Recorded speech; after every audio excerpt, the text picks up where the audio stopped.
baxıb görməz oldun. Küsmüsən nədən? Söz deyirəm, güldürüm ki səni, çox üzülməsən.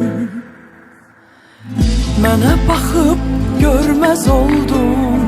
Küsmüsən nədən? Söz deyirəm, güldürüm ki səni, çox üzülməsən. De sözünü gözləmə, ürəyim əsdir. Yalvarıram sən bugün, ağlama bəsdir. De sözünü gözləmə, ürəyim əsdir. Yalvarıram sən bugün, ağlama bəsdir.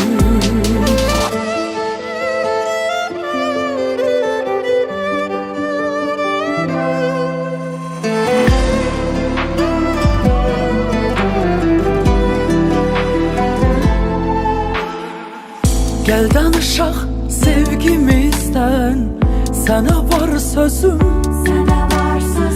Başqasına çox inanma yenə, gəl canım gözüm.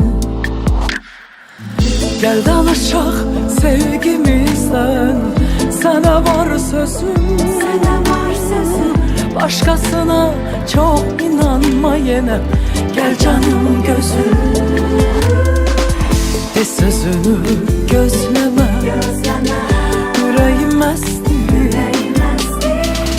Yalvarıram sən bugün, ağlama bəsdir. De sözünü gözləmə, ürəyim əsdir. Yalvarıram sən bugün, ağlama bəsdir. Gel o yolda bizi gözleyen bir eşkin sabahı var.